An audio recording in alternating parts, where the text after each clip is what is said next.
على من لا نبي بعده اما بعد فاعوذ بالله من الشيطان الرجيم بسم الله الرحمن الرحيم ولقد جاءكم موسى بالبينات ثم اتخذتم العجل من بعده وانتم ظالمون، اور بے شک تمہارے پاس تشریف لائے موسیٰ علیہ السلام بڑی واضح دلیلوں کے ساتھ، پھر بھی اس کے بعد تم نے ایک بچھڑے کو معبود بنا لیا اور تم ظلم کرنے والے تھے۔ سامعین، آج ہماری سورہ البقرہ شریف کی آیت مبارکہ نمبر 92 کی تلاوت و ترجمہ کا شرف نصیب ہوا۔ اس کے اندر اللہ تعالیٰ نے قوم یہود کو ایک اور ان کے بہت بڑے مشرکانہ فعل کا ذکر کر کے انہیں اللہ کی عطا کردہ نعمتوں کے کفر و انکار کے لیے اللہ تعالیٰ نے انہیں احساس ندامت کروانے کی بات کی ہے۔ اب جب سیدنا موسیٰ علیہ السلام آپ اللہ تعالیٰ کے حکم پر طور شریف پہ تشریف لے گئے تو بعد میں اپنی قوم میں آپ اپنے بھائی حضرت سیدنا ہارون علیہ السلام انہیں آپ چھوڑ گئے وہاں پر کہ قوم کا خیال رکھیے گا اور قوم کو تبلیغ دین کیجیے گا اور قوم کے لیے توحید، اللہ کی وحدانیت اور اس کے حوالہ سے قوم کو اس پہ مجتمع رکھیے گا۔ لیکن جب آپ وہاں تشریف لے گئے تو اس کے بعد یہی قوم یہود جناب موسیٰ علیہ السلام کے وہاں سے رخصت ہونے کے ساتھ ہی یہ فعل مشرکانہ کی طرف بڑھنا شروع ہو گئی، اور وہاں پر ایک وہ سامری جادوگر جس نے سب سے پہلے اس فعل مشرکانہ کے لیے ایک جھوٹے معبود کی شکل ایک بچھڑے کی صورت میں بنا کر ان کے سامنے رکھی۔ اب ہوا یہ کہ اب قوم نے کیا کیا، ہارون علیہ السلام بار بار انہیں اس بات کی تلقین کرتے رہے کہ یاد رکھو اللہ تعالیٰ کی ذات وہ وحدہ لا شریک ہے جو کسی کے بنانے سے نہیں بنتا بلکہ ساری کائنات اس کے کہنے سے بنتی ہے۔ اب یہ ایک ایسا خوبصورت آپ کا کلام مبارک ہے کہ جس کے بعد اب کسی مزید اور دلیل کی ضرورت ہی نہیں تھی۔ اب یہودیوں کے سامنے ہے کہ وہ شخص ایک بچھڑے کو تیار کرتا ہے اور اس بچھڑے کے اندر حضرت جبریل علیہ السلام کی وہ سواری کے اثر سے وہ کچھ مٹی جو ہے وہ اس کے سامنے اس کے پاس ہے، وہ اس کے اندر ڈالتا ہے تو وہ بولنا شروع کر دیتا ہے۔ اب ظاہر اس نے یہ دیکھا تھا کہ جہاں جہاں سے جناب سیدنا جبریل علیہ السلام کی سواری گزر رہی ہے، جہاں اس کے پاؤں لگتے ہیں تو وہاں خشک مٹی کے اندر سے بھی ہری ہری گھاس اور سبزہ ہو جاتا ہے۔ اب وہ بہت چالاک اور شاطر آدمی تھا، اور ظاہر ہے شیطان کوئی چھوٹی اپوزیشن تو نہیں ہے، شیطان بھی ظاہر ہے وہ اپنے سارے حربے استعمال کرتا ہے، ساری چیزیں کرتا ہے، اور یہ سارا کام کروانے والا ظاہر ہے شیطان ہی تھا۔ اب یہ ساری سوچیں اس کے ذہن میں وسوسے ڈالنے والا کون تھا؟ شیطان تھا۔ قرآن نے ہمیں باقاعدہ اس کا پوری سورہ عطا فرمائی، الذی یوسوس فی صدور الناس من الجنۃ والناس۔ اب یہ وسوسے ہمارے ذہنوں میں بھی ڈالتا ہے، ہمیں بھی مسلسل بہکاتا ہے اور ہر لمحہ بہکاتا ہے۔ اکثر اب آپ یہ سوال کرتے ہیں کہ جی تو چاہتا یہ کروں لیکن پتہ نہیں، پھر یہ سوچیں آ جاتی ہیں، یہ بات آ جاتی، شیطان یہ بات ڈال دیتا ہے۔ بھائی شیطان تو بات ڈالے گا، شیطان تو آپ کے ذہن میں وسوسے ڈالے گا، شیطان تو ہمارے اوپر اٹیک کرے گا، اور بلکہ میں یہ عرض کروں کہ جیسے جیسے کوئی شخص اللہ کے قریب ہوتا چلا جائے گا شیطان اس پر زیادہ حاوی ہونے کی کوشش کرے گا۔ یہی تو اس کا کام ہے، یہی تو اس نے کرنا ہے۔ کہ انسان کو کسی طرح اپنی اس دشمنی کی وجہ سے جو آدم علیہ السلام کی وجہ سے اس کے ساتھ جو ہوا، تو وہ دشمنی کبھی بھولتا ہے اور نہ کبھی وہ بھولے گا۔ وہ اس کوشش میں ہے کہ اگر میں اللہ سے دور ہوا ہوں آدم علیہ السلام کی وجہ سے اور میں محروم ہو گیا ہر چیز سے، ہر اس کی رحمت سے، تو میں تمام اولاد آدم کو اپنی کوششوں سے اللہ کی رحمت سے نعوذ باللہ محروم کر دوں۔ قرآن نے یہ بتایا ہے ان الشیطان للانسان عدو مبین، یہ قرآن کے الفاظ ہیں۔ بے شک شیطان انسان کا دشمن نہیں ہے، کھلا دشمن ہے۔ مبین کا لفظ استعمال ہوا ہے، انسان کا کھلا دشمن ہے۔ اب اس شیطان نے یہ سارا عمل ان سے کروایا اور وہ اس کے نرغے میں آ گئے۔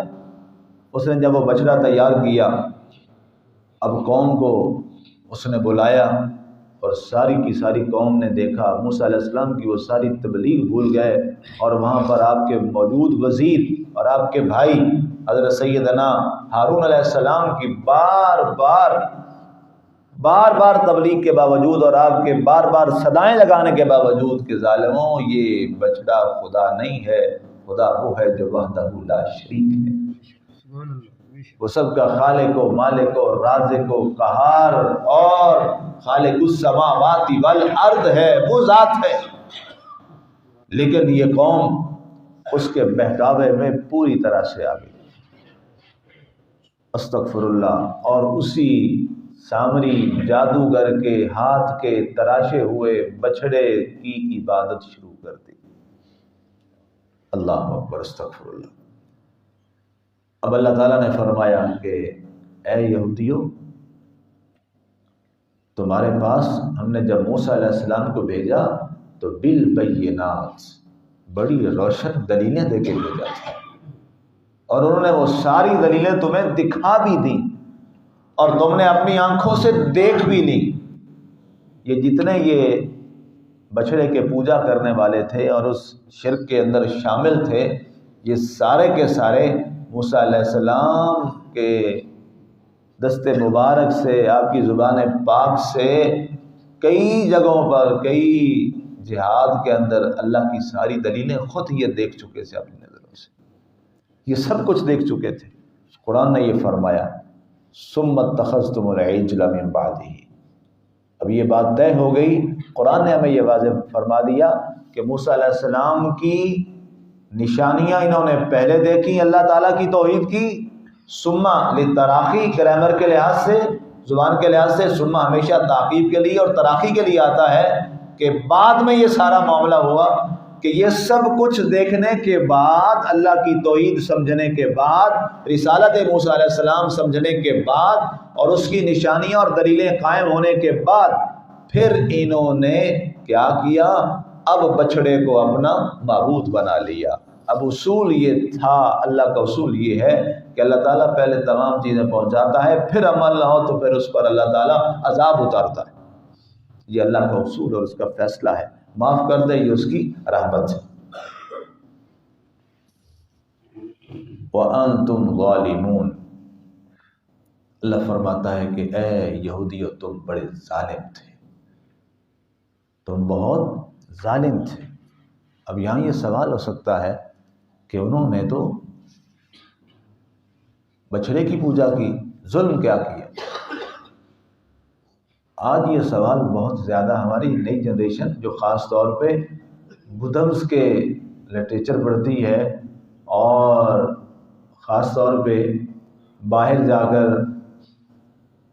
چونکہ ظاہر ہے جو چائنیز ہیں وہ تو کسی بھی خدا کے قائل نہیں ہیں، کسی بھی معبود کے وہ قائل نہیں ہیں، اللہ تعالیٰ کی وحدانیت کو تو وہ نہیں مانتے۔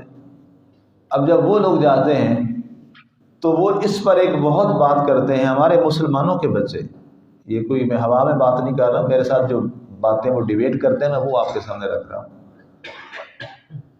کہ جناب یہ ایک شخص ہے وہ نہیں مانتا تو آپ اس کو ظالم کیسے کہہ سکتے ہیں؟ یہ بہت آج کل سوال چل رہا ہے۔ ایک شخص اگر کسی کو نہیں مانتا، نعوذ باللہ، وہ کہتا ہے جی وہ رسول کو نہیں مان رہا، یا وہ اللہ کو نہیں مان رہا، وہ باقی مخلوق کے ساتھ جی وہ بڑی بھلائی کرتا ہے، مخلوق کے خدا کے لیے وہ بہت کام کرتا ہے، تو آپ اس کو ظالم کیسے کہتے ہیں؟ آپ مولوی لوگ اسے ظالم کہتے ہیں۔ تو یہ مولوی لوگ نہیں ظالم کہتے ہیں، یہ قرآن کہہ رہا ہے اور اللہ فرما رہا ہے، ہم تو اس قرآن کی ترجمانی کر رہے ہیں اور اس کی وضاحت کر رہے ہیں۔ اللہ فرما رہا ہے وَأَنْتُمْ ظَالِمُونَ، تم ظالم تھے۔ ظالم کس لیے تھے؟ کہ اتخذتم العجل، تم نے بچڑے کو اپنا معبود بنا لیا۔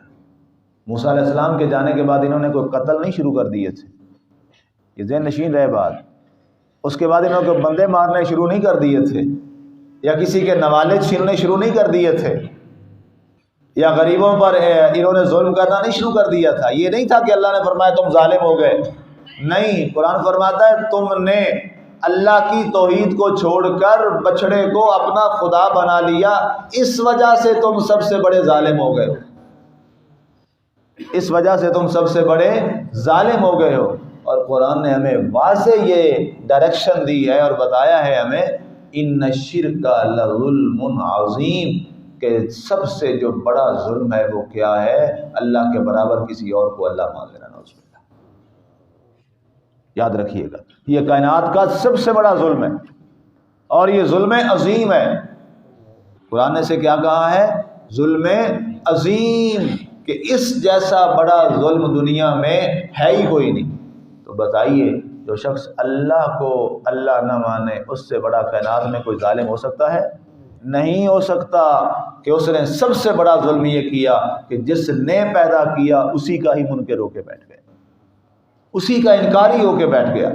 تو اس لیے یہ چیزیں میں آپ کو اس لیے گاہے بگاہے یہ ساتھ بتا دیتا ہوں، پتہ نہیں کس کا بچہ کہاں جا رہے، پڑھائی کے لیے لوگ بھیج دیتے ہیں اور پھر آ کے بعد میں پریشان ہوتے ہیں کہ جی وہ یہ معاملہ ہے، اب یہ بچے باتیں کرتا ہے۔ چونکہ ظاہر ہے ہماری کمزوری یہ ہے اور غلطی تو ہماری ہے کہ ہم نے قرآن کو اس انداز سے نہیں سیکھا، قرآن کو ہم نے اس کے اسرار و معانی کے ساتھ نہیں سیکھا، قرآن کے اس کے آیات کے ظاہر و باطن میں ہم نے کبھی توجہ نہیں کی۔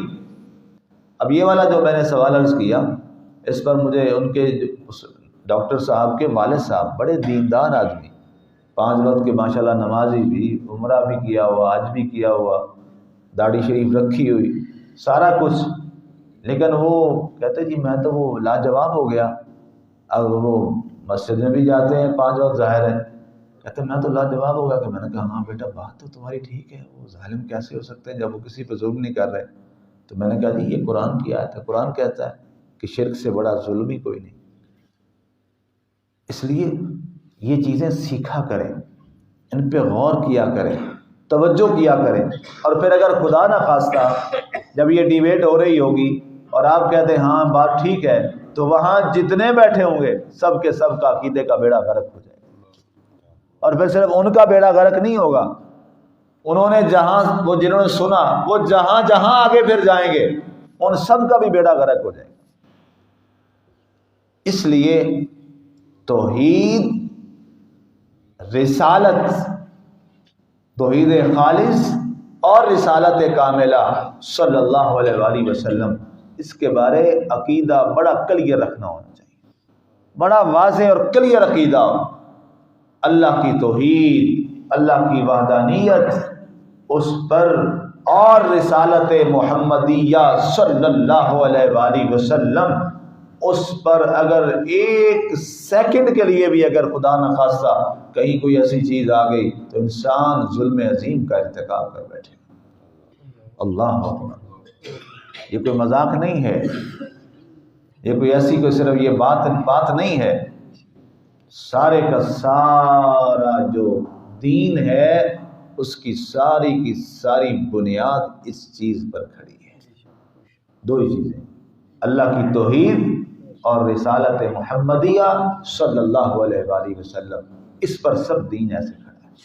اور خدا نخواستہ اس میں کہیں ہلکی سی بھی جھول پڑ گئی تو سارے کا سارا عبادتیں اور یہ عمل شمل سارے بیکار گئے، کچھ بھی نہیں کام آئے گا، چاہے وہ جتنا بڑا عامل ہو، کچھ بھی کام نہیں آئے گا، کیونکہ اصل اس کی بنیاد ہی نہیں رہی،